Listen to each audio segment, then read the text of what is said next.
जय श्री कृष्णा। और फ्रेंड्स, आप सभी लोगों का आज मेरी वीडियो में बहुत बहुत स्वागत है और आप सभी को श्री कृष्ण जन्माष्टमी की बहुत बहुत शुभकामनाएं। क्योंकि आज काफ़ी लोगों ने तो कल मना ली थी, लेकिन आज यहाँ मथुरा में श्री कृष्ण जन्मभूमि पर आज ही जन्माष्टमी बनती है। तो हम लोग जिस दिन जन्मभूमि पर होती है उसी दिन मनाते हैं। और ये श्री कृष्ण जी के बाल रूप का आज के दिन पूजन होता है। जो लड्डू गोपाल जी होते हैं उनकी मथुरा में तो ये घर घर में मिलते हैं, लेकिन आजकल देखा है अब तो ज़्यादातर सभी जगह हर घर में लड्डू गोपाल जी मिलते हैं। और हम लोग तो इनका एक तरह से सभी लोग जैसे एक बच्चे का पालन पोषण करते हैं घर में और उसका बर्थडे मनाते हैं, उसी तरह से घर घर में इनका आज बर्थडे मनाया जा रहा है। तो आज बहुत खुशी का दिन है, बहुत अच्छा भी लगता है, बच्चे बहुत एंजॉय करते हैं आज के दिन।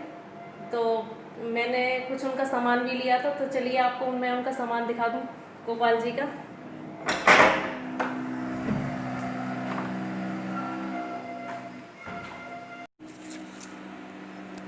तो ये मैंने ली थी 3 ड्रेस भगवान जी की, लड्डू गोपाल जी की। एक ये है,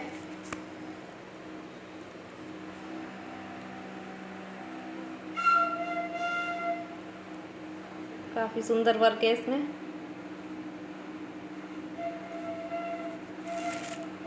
एक ये है,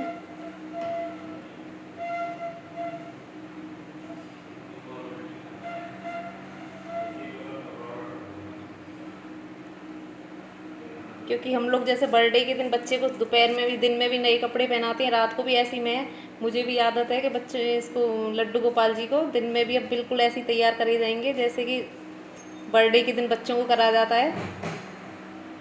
तो ये 3 इनकी ड्रेस हैं और ये है इनकी माला, ये भी बहुत अच्छी है।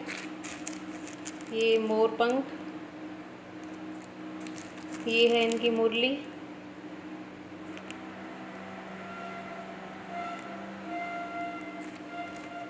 ये है मुकुट,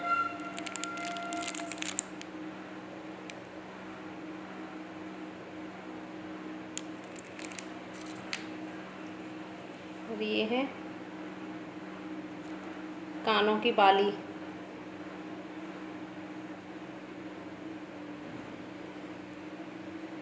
अब करते हैं पूजा लड्डू गोपाल जी की। उनको तैयार करते हैं, नई ड्रेस पहनाते हैं, उनको अच्छे से तैयार करने के बाद तब आपको मंदिर के दर्शन कराते हैं। चलिए जब तक पूजा कर लेते हैं।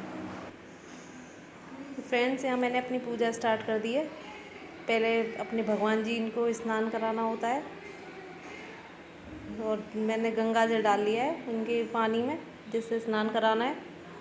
क्योंकि कभी कभी जो मेन कोई त्यौहार होता है या कुछ ऐसा घर में होता है तो भगवान को गंगा जल से स्नान कराते हैं। तो मैंने पानी में थोड़ा सा गंगा जल डाल लिया है, उससे लड्डू गोपाल जी को स्नान कराया जाएगा। जो पंचामृत से कराते हैं वो रात को कराते हैं, कृष्ण जन्म के टाइम रात को 12 बजे, तब तो पंचामृत से इनका स्नान होता है, दूध दही घी गंगा जल शहद वगैरह से। इस टाइम तो बस मैंने पानी में थोड़ा सा गंगा जल ले लिया और उनको स्नान करा दिया है। और दही से बिल्कुल चमक जाते हैं। अगर किसी के जैसे काले पड़ जाते हैं तो दही से उनको रगड़ के थोड़ी देर के लिए छोड़ दो, तो इसमें इनके जो मटेरियल जो भी होता है मेटल इनका, उसमें बिल्कुल अच्छी शाइनिंग आ जाती है। पीतल के ही होते हैं ज़्यादातर। तो मैंने इनको स्नान करा दिया है और स्नान करा के इसमें इनको तैयार करना है। और ये हो गए हमारे भगवान जी तैयार, गोपाल जी लड्डू गोपाल जी तैयार हो गए, नहा धो के नए नए कपड़े पहन लिए हैं और इनको बिल्कुल रेडी कर दिया है। इनके कानों में कुंडल कितने अच्छे लग रहे हैं, इनके छेद थे कानों में, उसमें पहना दिए बाली दोनों साइड। और इनका मुकुट मोर पंख वाला, और बिल्कुल नहा धो के नए नए कपड़े पहन के तैयार हो गए अपनी बांसुरी के साथ। और लड्डू गोपाल जी को तैयार करने के बाद सबका हमने भोग वगैरह लगा के आरती की है। ये तैयार करने के बाद इनका तिलक वगैरह करना, आरती करना, ये होता है सब कुछ। तो मैंने इनकी आरती कर ली है और भोग लगा दिया है भगवान को, जो भी अपने घर में व्रत का बनाते हैं। और मिश्री का भोग तो लड्डू गोपाल जी के डेली ही लगता है, मेन तो मिश्री का ही होता है।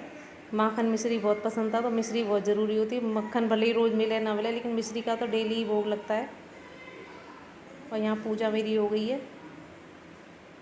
तो ये फ्रेंड्स हम अपने मंदिर का डेकोरेशन है, जो बच्चों ने भी हल्का सा कर दिया है। ये बोल रहे थे कि शाम को बैलून वगैरह शाम को लाएंगे, अभी थोड़ा थोड़ा कर ही दे रहे हैं।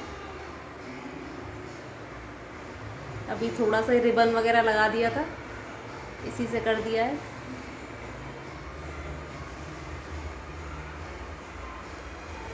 और ये देखिए मैंने अभी ये झूले में नहीं बैठाए, थोड़ी देर के लिए इनके सिंहासन पर भी बैठा दिए हैं। इनकी इतनी मनमोहक छवि लगती है कि बस ये लगता है इनको, लड्डू गोपाल जी को, इनके सजे संवरे रूप को देखते ही रहें। बिल्कुल ऐसे ही लगता है कि बस देखते रहो इन्हें। और मैंने इनका भोग वोग लगा दिया है, अपना जो बनाते हैं वही भोग में लगाते हैं।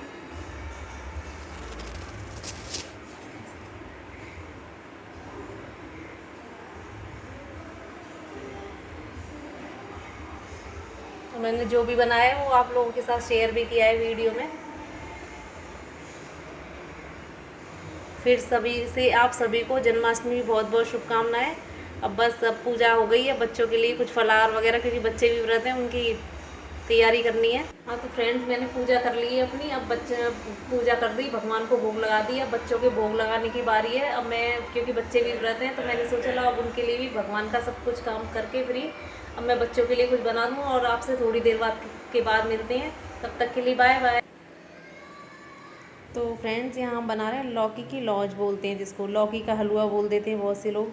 तो ये मैंने 1 किलो लौकी को कद्दूकस कर लिया और उसका अच्छे से निचोड़ लिया है, और थोड़ी देर के लिए इसको ढक के रख दिया था। और आप देखिए इसमें लौकी काफ़ी गल गई है। ढक के थोड़ी देर के लिए छोड़ा था, क्योंकि भले ही निचोड़ दिया था, पानी छोड़ती है फिर भी। और इसमें मैंने ये वाला लगभग ये मैंने 200 ग्राम के करीब मैंने इसमें चीनी डाली थी। 150 और 200 के बीच में थी, 150 से 200 ग्राम के बीच में चीनी डाली थी मैंने 1 किलो लौकी में, क्योंकि निचुड़ जाती है काफ़ी। और यहाँ मैंने खोआ बनाया था, 1.5 लीटर दूध का मैंने खोआ बनाया था ये। और यहाँ हमने लौकी को अच्छे से, जब चीनी मिक्स हो गई है, तो मैंने इसमें थोड़ा सा हल्का सा कलर ऐड कर दिया था, क्योंकि वो वाइट वाइट सी लगती है, तो वो लौकी का पता नहीं चलता कि लौकी है क्या है। और यहाँ मैंने इलायची अच्छे से पीस के डाल दी है। थोड़ा कलर से इसका लगता है कि हाँ हम लोग लौकी का कुछ खा रहे हैं, तो मैंने इसलिए थोड़ा सा कलर ऐड करा था बिल्कुल। अब ये लौकी अच्छे से पक गई, लेकिन चीनी की उस जब तक पकाना है तब तक चाशनी ना बन जाए। तो चाशनी के बाद हमने अब इसमें खोआ ऐड कर दिया है, क्योंकि काफ़ी चीनी और लौकी दोनों ही ऐसी हैं जो पानी छोड़ती हैं। दोनों चीज़ कितना भी इनका निचोड़ लिया भले, लेकिन लौकी तो फिर भी पानी छोड़ती है। तो काफ़ी देर में लौकी का पानी सूखा था, फिर चीनी का पानी हो गया, चीनी का कम हुआ, उसके बाद हमने ये खोआ ऐड करा है इसमें। इसको अच्छे से मिक्स कर देंगे खोए को, और अच्छे से मिक्स होने का तब इसको हमें अच्छे से पकाना है। इसको ढक के थोड़ी देर के लिए मैंने ढक के छोड़ा था, जो भी मेल्ट होना हो, खोआ मेल्ट हो गया है फिर। और फिर इसको हमें चलाते रहना है काफ़ी देर तक, जब तक कि वो ये इसका अच्छे से हाथ में लेके यूँ नहीं लगे कि हाँ ये जमने की स्थिति में आ गई है। तो आप देख रहे हैं अभी तो ये पतली सी लग रही है। तो मैंने, लेकिन ये ऐसे जमाई नहीं थी,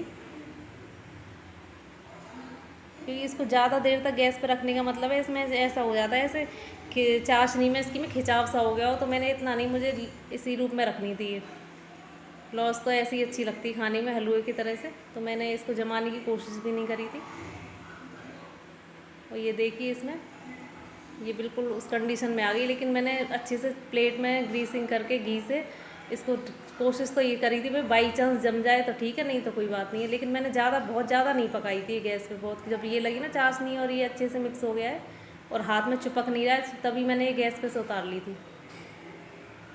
और मैंने ऐसे ही उसी में फैला दिया था कि अगर ये जमने वाली स्थिति में होगी तो ठीक है, नहीं तो कोई बात नहीं। लेकिन ये इतनी जमने वाली स्थिति में नहीं आ पाई थी, क्योंकि मैंने वही स्थिति देखते हुए कि जो ये हाथ से चिपकनी बंद हो गई थी, मैंने तुरंत गैस से उतार लिया था इसको। मैंने कि अगर नहीं जमती है तो ये तो फिर भी टेस्टी लगती है इस कंडीशन में भी।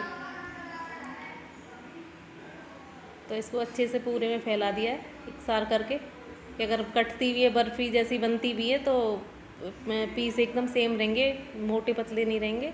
तो मैंने इसको अच्छे से बिल्कुल ऊपर से फ्लैट कर दिया, बिल्कुल चिकनी इसको करके